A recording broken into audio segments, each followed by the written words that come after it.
जय हिंद फ्रेंड्स, आप सभी का स्वागत है आपके अपने YouTube channel Pramod sir Varanasi में। आज की इस वीडियो में हम पढ़ने वाले हैं यूपी स्पेशल जीके। और इसके पहले मैंने पार्ट नंबर 1 वीडियो अपलोड कर दिया है। अगर आपने वह वीडियो नहीं देखा है तो वीडियो के डिस्क्रिप्शन बॉक्स में हम इसका लिंक दे रहे हैं, यानी पार्ट 1 का, तो आप वहां से जाकर इजीली देख सकते हैं। तो चलिए स्टार्ट करते हैं आज पार्ट नंबर 2 को। और यहाँ से हम 1000 क्वेश्चन कवर कर रहे हैं यूपी स्पेशल से, जो बार बार परीक्षाओं में रिपीट हुए हैं। तो यह आने वाले एग्जाम में लाइनअप में कई एग्जाम लगे हुए हैं, लाइक एज आपके यूपी पुलिस, वीपीओ और आपके एक्सरे टेक्नीशियन, या आपके आने वाले टाइम में जूनियर असिस्टेंट के एग्जाम है। तो सभी एग्जाम के लिए काफ़ी बेनिफिट होने वाला है। तो आप एक एक क्वेश्चन रट लीजिएगा, विश्वास मानिए आपके यहाँ से निश्चित रूप से क्वेश्चन फंसने वाले हैं। तो चलिए स्टार्ट करते हैं वीडियो को। तो सबसे पहले यहाँ पर हम लगभग 200 क्वेश्चन कवर कर चुके हैं और आज इसका सेगमेंट नंबर 2 है। तो यहाँ से हम कवर करने वाले हैं यूपी यानी उत्तर प्रदेश के प्रमुख खनिज और ऊर्जा संसाधन से महत्वपूर्ण प्रश्न जो परीक्षाओं में पूछे गए हैं। सबसे पहला प्रश्न है कि खनिज संपदा की दृष्टि से उत्तर प्रदेश किस श्रेणी में आता है। तो खनिज संपदा की दृष्टि से उत्तर प्रदेश निम्न मध्यम श्रेणी वाला राज्य है। अगला प्रश्न है उत्तर प्रदेश राज्य खनिज विकास निगम की स्थापना कब हुई।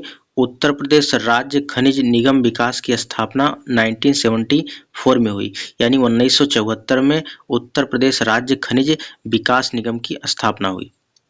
अगला प्रश्न है उत्तर प्रदेश की पहली खनिज नीति की घोषणा कब की गई थी। 1998 में उत्तर प्रदेश की पहली खनिज नीति घोषित की गई थी 1998 में, ठीक है, 1998 में। और इसको खनिज विकास को उद्योग का दर्जा दिया गया कब, 1998 में। अगला प्रश्न है बलुआ पत्थर चूना पत्थर के भंडार व उत्पादन की दृष्टि से उत्तर प्रदेश का देश में स्थान है या दूसरा स्थान है। अगला प्रश्न है कि कोयला भंडार की दृष्टि से प्रदेश का 8वां स्थान है। प्रदेश में कोयला पाया जाता है, कहाँ पाया जाता है, सिंगरौली सोनभद्र में पाया जाता है। कहाँ पर, सिंगरौली सोनभद्र में पाया जाता है। नेक्स्ट प्रश्न है कि सिलिका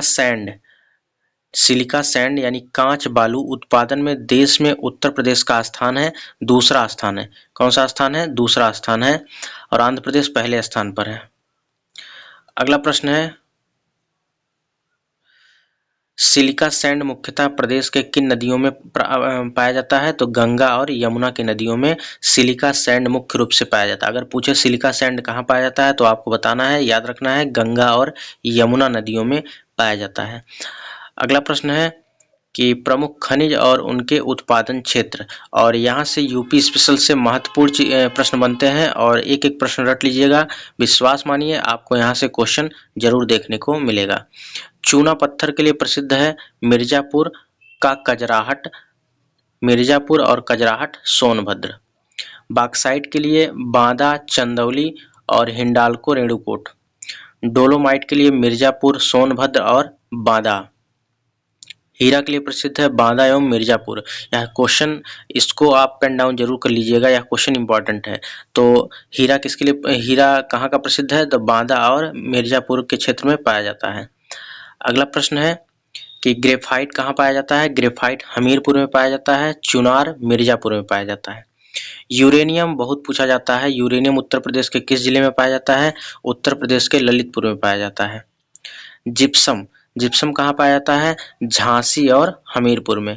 तांबा कहाँ पाया जाता है, ललितपुर और सोनराई क्षेत्र में। सैंडस्टोन मिर्जापुर और सोनभद्र में। और फायर क्ले कहाँ पाया जाता है, फायर क्ले भी मिर्जापुर में पाया जाता है। अगला प्रश्न है कि उत्तर प्रदेश की नई ऊर्जा नीति कब आई। उत्तर प्रदेश की नई ऊर्जा नीति 2003 में आई। कब आई, 2003 में। नेक्स्ट वन है कि राज्य के कुल विद्युत उत्पादन में सबसे ज्यादा योगदान किस क्षेत्र का है। तापीय विद्युत का है। किसका है, तापीय विद्युत का है। नेक्स्ट वन है कि राज्य की सबसे पुरानी तापीय परियोजना का नाम बताइए। तो राज्य की यानी उत्तर प्रदेश राज्य की सबसे पुरानी तापीय परियोजना का नाम क्या है, हरदुआगंज तापीय परियोजना। क्या है, हरदुआगंज तापीय परियोजना 1942 1942 में बनाई गई, किसके सहयोग से? रूस के सहयोग से। यह क्वेश्चन काफ़ी इंपॉर्टेंट है। तो राज्य की अगर पूछेगा, उत्तर प्रदेश राज्य की सबसे पुरानी तापीय परियोजना कौन सी है? हरदुआगंज तापीय परियोजना। कहेगा कि कब इसका निर्माण किया गया? तो 1942 में। किस देश के सहयोग से? तो रूस के सहयोग से। तो 3 टाइप के प्रश्न यहाँ से बन सकते हैं। नेक्स्ट वन है, राज्य की सबसे बड़ी जल विद्युत परियोजना कौन सी है? रिहंद जल विद्युत परियोजना है, पिपरी सोनभद्र में है। तो उत्तर प्रदेश राज्य की सबसे बड़ी जल विद्युत परियोजना रिहंद जल विद्युत परियोजना है। अगला क्वेश्चन है, परीक्षा ताप विद्युत परियोजना कहाँ पे है?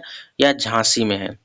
अनपरा ताप विद्युत परियोजना सोनभद्र में है, और पनकी विस्तार तापीय विद्युत परियोजना एक कानपुर में है। याद रखिएगा, दोनों इंपॉर्टेंट, तीनों इंपॉर्टेंट है। अगला प्रश्न है, राज्य में स्थापित एकमात्र परमाणु विद्युत केंद्र कहाँ पर है? ये नरौरा में है, नरौरा बुलंदशहर में। राज्य में स्थापित एकमात्र परमाणु विद्युत केंद्र नरौरा उत्तर प्रदेश में है। यह D2 यानी भारी जल पर आधारित है।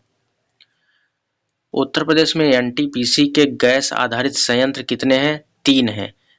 यह डायरेक्ट क्वेश्चन पूछा गया है। उत्तर प्रदेश में एनटीपीसी के गैस आधारित संयंत्र कितने हैं? 3 हैं। कौन कौन से? औरैया है, आंवला है और दादरी।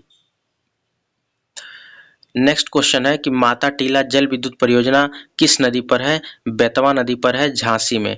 याद रखिएगा, इंपॉर्टेंट है। माता टीला जल विद्युत परियोजना किस नदी पर है? बेतवा नदी पर है, झांसी में। नेक्स्ट प्रश्न है, सर्वाधिक जल विद्युत केंद्र स्थापित है ऊपरी गंगा नहर में। सर्वाधिक जल विद्युत केंद्र स्थापित है ऊपरी गंगा नहर में। अगला प्रश्न है कि उत्तर प्रदेश में नवीकरणीय ऊर्जा के महत्व को दृष्टिगत वैकल्पिक ऊर्जा विकास संस्थान नेडा की स्थापना कब हुई? 1983 में हुई। इंपॉर्टेंट प्रश्न है, याद रखिएगा। अगला प्रश्न है कि निजी क्षेत्र के प्रमुख विद्युत इकाइयां कौन सी है? रोजा ताप विद्युत परियोजना शाहजहांपुर में है, रिलायंस के सहयोग से बनाया गया। और यह प्रश्न जो है कई बार पूछा गया है, और यहाँ से प्रश्न बनते हैं। जहाँ जहाँ यूपी स्पेशल पूछा जाता है, यहाँ से प्रश्न बनता है। 12 ताप विद्युत परियोजना कहाँ है? प्रयागराज में है। ललितपुर ताप विद्युत परियोजना ललितपुर में है, और बजाज ग्रुप के सहयोग से बनाया गया है। अगला प्रश्न है कि केंद्र सरकार के सहयोग से उत्तर प्रदेश के सोलर सिटी के रूप में विकसित किए जाने वाले जिले कौन कौन से हैं? तो आगरा है, मुरादाबाद है और प्रयागराज है। अगला प्रश्न है, शीतला जल विद्युत परियोजना कहाँ है? शीतला जल विद्युत परियोजना झांसी में है। इंपॉर्टेंट प्रश्न है। और इसके ऊपर वाला जो प्रश्न हमने बताया कि केंद्र सरकार के सहयोग से प्रदेश में सोलर सिटी की स्थापना कहाँ की जा रही है? आगरा, मुरादाबाद, प्रयागराज में। अगला प्रश्न है, वह गांव जिसका अपना सोलर पावर प्लांट खुद का है? तो रामपुरा झांसी। रामपुरा झांसी एक ऐसा है जहां पे इसका खुद का पावर प्लांट है। अगला प्रश्न है, ओबरा जल विद्युत केंद्र कहाँ है? तो यह रिहंद नदी पर है, सोनभद्र में। ओबरा जल विद्युत केंद्र रिहंद नदी पर है, सोनभद्र में। अब यहाँ से प्रमुख ऐतिहासिक और धार्मिक स्थल यहाँ से कवर करेंगे, और यहाँ से महत्वपूर्ण प्रश्न जो पूछे गए हैं एग्जाम में, सभी क्वेश्चन को यहाँ पर हम कवर करने वाले हैं। तो अगर वीडियो आपको अच्छी लग रही हो तो वीडियो को लाइक करें और अपने दोस्तों में जरूर शेयर करें, क्योंकि आपका एक लाइक हमें नेक्स्ट वीडियो के लिए मोटिवेट करता है। अगला प्रश्न है, उत्तर प्रदेश पर्यटन विकास निगम की स्थापना कब हुई? 1974 में हुई। पर्यटन को उद्योग का दर्जा कब दिया गया? 1998 में। याद रखिएगा, इंपॉर्टेंट प्रश्न है। पर्यटन को उद्योग का दर्जा कब दिया गया? 1998 में दिया गया। प्रदेश में हेरिटेज आर्क के रूप में विकसित किया जा रहा है। तो हेरिटेज आर्क के रूप में विकसित किया जा रहा है आगरा, लखनऊ और वाराणसी को। आगरा, लखनऊ और वाराणसी को प्रदेश में हेरिटेज आर्क के रूप में विकसित किया जा रहा है। अगला प्रश्न है, यूनेस्को विश्व धरोहर सूची में शामिल उत्तर प्रदेश के स्मारक हैं कौन कौन से हैं? ताजमहल है, आगरा का किला है, फतेहपुर सीकरी। ये सभी यूनेस्को की विश्व धरोहर सूची में शामिल हैं। आप लोगों को कमेंट बॉक्स में बताना यूनेस्को की स्थापना कब हुई और यूनेस्को का फुल फॉर्म क्या है। नेक्स्ट वीडियो में इसके यूनेस्को से जितने प्रश्न बन सकते हैं सभी को हम कवर करेंगे, ठीक है। अगला प्रश्न है, विदेशी पर्यटकों के लिए प्रदेश का महत्वपूर्ण दर्शनीय स्थल कौन सा है? तो विदेशी पर्यटकों के लिए सबसे महत्वपूर्ण स्थल है भारत का ताजमहल, महत्वपूर्ण है और आगरा में है। मैत्री परियोजना जापान के सहयोग से चलाई जा रही है। यह परियोजना किसके बौद्ध परिपथों का निर्माण करती है? अगला प्रश्न है, जैन धर्म के 5वें तीर्थंकर की जन्मभूमि कहाँ है? अयोध्या में है। तो जैन धर्म के 5वें तीर्थंकर की जन्मभूमि अयोध्या में है। पहले कौन थे? ऋषभदेव थे, पहले ऋषभदेव थे।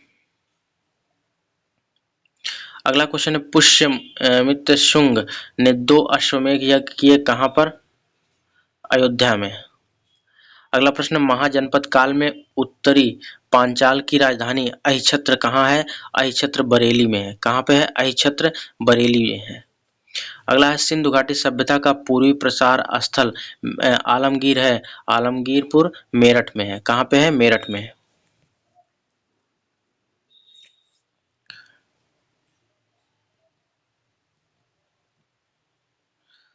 चलिए अगला प्रश्न है,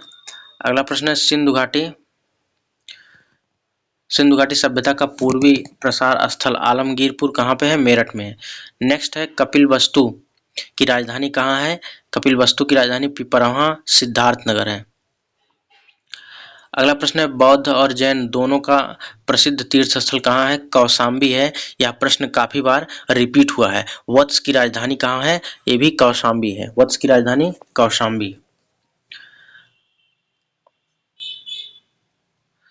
अगला प्रश्न है कि भक्त संत मलूक दास की जन्मस्थली कहाँ थी? कड़ा कौशाम्बी में। अकबर के 9 रत्नों में से एक बीरबल का जन्म कहाँ हुआ था? कालपी में हुआ था।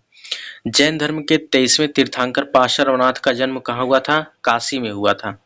अगला प्रश्न है, जयचंद को मोहम्मद गोरी ने किस युद्ध में पराजित किया था? तो 1194 में जो चंदावर का युद्ध हुआ था कन्नौज और इटावा में, तो वहां पर जयचंद को मोहम्मद गोरी ने पराजित किया था। अगला प्रश्न है, जौनपुर जिसे सिराज ए हिंद के नाम से जाना जाता है की स्थापना फिरोज शाह तुगलक ने अपने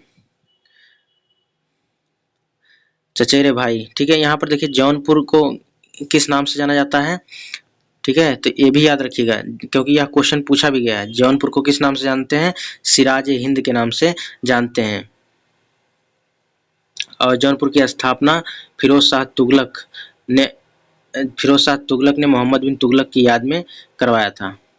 अगला प्रश्न है, गुप्तकालीन दशावतार मंदिर कहाँ स्थित है? देवगढ़ में स्थित है। अगला प्रश्न है कि हर्षवर्धन प्रति 5वें वर्ष महामोक्ष परिषद का आयोजन करता था। कहाँ करता था? प्रयागराज में करता था। अगला प्रश्न है कि गुप्तों की धार्मिक सांस्कृतिक राजधानी कहाँ थी? धार्मिक राजधानी कहाँ थी? यह कि प्रयागराज में थी। अगला प्रश्न है कि इतिहासकार जियाउद्दीन बर्नी का जन्म स्थान कहाँ है? बुलंदशहर में। कहाँ पे है? बुलंदशहर में है। नेक्स्ट प्रश्न है कि गुप्तकालीन मंदिरों के लिए प्रसिद्ध भीतरगांव कहाँ प्रसिद्ध है? तो यहाँ पर गुप्तकालीन मंदिरों के लिए प्रसिद्ध भीतरगांव कहाँ स्थित है? यह रमाबाई नगर कानपुर देहात में स्थित है। नेक्स्ट और लास्ट प्रश्न है, गुप्तकालीन स्थल भीतरी स्थित है, यह गाजीपुर में है। अगर भीतरगांव पूछे तो कानपुर, अगर भीतरी पूछे तो गाजीपुर। तो फ्रेंड्स यहाँ से हमने महत्वपूर्ण प्रश्न को कवर किया और इसका पार्ट नंबर 2 था। अब इसके बाद 2 पार्ट और आएंगे, पूरी तरह से यूपी स्पेशल कवर हो जाएगा और इस साथ में जो महत्वपूर्ण योजनाएं उसको भी कवर करेंगे। फिर उसके बाद करंट अफेयर से जितने महत्वपूर्ण प्रश्न बन सकते हैं 2 से 3 वीडियो में कवर कर देंगे। तो फ्रेंड्स वीडियो कैसी लगी कमेंट बॉक्स में जरूर बताइए। मिलते हैं नेक्स्ट वीडियो में, तब तक के लिए जय हिंद, वंदे मातरम।